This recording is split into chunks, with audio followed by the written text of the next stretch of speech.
कि वहाँ पे ये कहा ऐसे कह रहे थे हम जो क्वेश्चन बनाते हैं वर्जिन क्वेश्चन है, वो अनटच्ड है, इसीलिए उनमें गलती है कि हम किसी से ऑडिट नहीं करा सकते। इनफैक्ट चेयरमैन भी उन सवालों को नहीं देख सकता, एआई बना रहा है। एआई बना रहा है। सही तो बने वो कम से कम। और सर इमेजेज वाले सवालों में सवाल है, इमेजेज ही नहीं है। इमेजेस आप ही नहीं, सोचो बच्चा कैसे सॉल्व करेगा? माउस नहीं चल रहा बच्चे का, जब माउस पेन की तरह है, जब माउस नहीं चलेगा, सिस्टम नहीं चलेगा, तो इसका मतलब आपने बच्चे के हाथ से पेन छीन लिया। वो डायरेक्ट बोल दिया कि आप लोग गलत सवाल पूछ के केवल कमाई कर रहे हो 100 रुपए की। मैं ऑफेंस हो गया, आप अपनी ये बात वापस लीजिए ना। मेरी जेब में पैसा जा रहा है, सरकार को जा रहा है, उससे रोड बन रही है।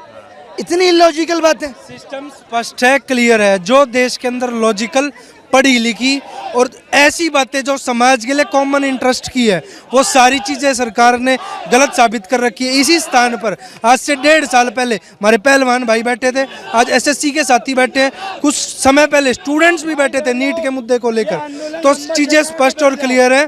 सरकार एग्ज़ाम को कराने में, कंडक्ट कराने में अनसेटिस्फाइड, अनफुलफिल्ड है चीज़ों को, जिसका लेकर आज छात्र यहाँ बैठे। और आक्रोश ये यहाँ खत्म होने वाला नहीं है, ये लड़ाई लंबी है। लड़ाई जब तक है, जब तक न्याय नहीं मिलेगा। रजत जी, ये बात सिर्फ जो है एसएससी की नहीं थी। सर ने कहा कि सारे टीचर्स, मैं शिक्षक भर्ती परीक्षा के लिए पढ़ाती हूँ, वहाँ यूपी में आप जानते हैं 7 साल से भर्ती नहीं है। 2 बार मैं प्रयागराज जा चुकी हूँ। अलग अलग रेलवे के टीचर्स आए हुए थे, सारी कैटेगरीज के टीचर आए हुए थे कि हर एक सरकारी पेपर में दिक्कत है, या तो नोटिफिकेशन नहीं निकलता, कैलेंडर नहीं है, जहाँ है वहाँ पेपर ठीक से नहीं होता। तो ये पेपर ठीक से कराने की जिम्मेदारी टीचर की थोड़ी है। टीचर की जिम्मेदारी पढ़ाने की है और बच्चे की जिम्मेदारी है पढ़ने की।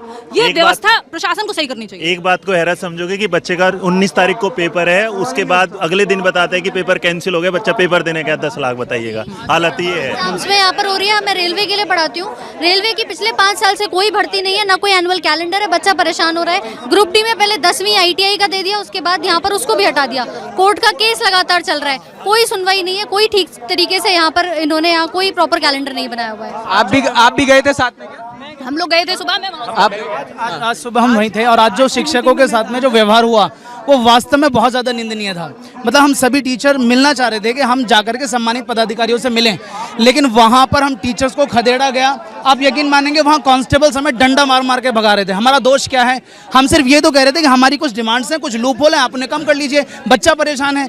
लेकिन हम टीचर्स को भगाया गया। मतलब हमारे पैर में लाठी लगी है, बाकी कुछ टीचर्स हैं उनके पैर, कुछ एक फीमेल टीचर थी जिनका नखून उतर गया हाथ का, ये बर्बरता थी। और कुछ फीमेल टीचर को डिटेन भी किया गया। फीमेल टीचर्स तक को हाथ खींच करके लेके गए, नीतू मैम को लेकर गए। हम जैसे तैसे बच गए और उसके बाद हम यहाँ पर ताकि बच्चों को बता पाए, तब ये बच्चा आया यहाँ पर। मतलब पुलिस इस रिस्पॉन्सिबिलिटी देखो, मैं सबसे पहले सुबह चांटा पड़ा, उसके बाद कैसे भी बच के चाटा पड़ा पुलिस से, मेरे को खुद को, आपको पड़ा? मेरे को। उसके बाद हम गए SSC ऑफिस, जब गए, जब अंदर मीटिंग हुई, मैं मीटिंग में था, जो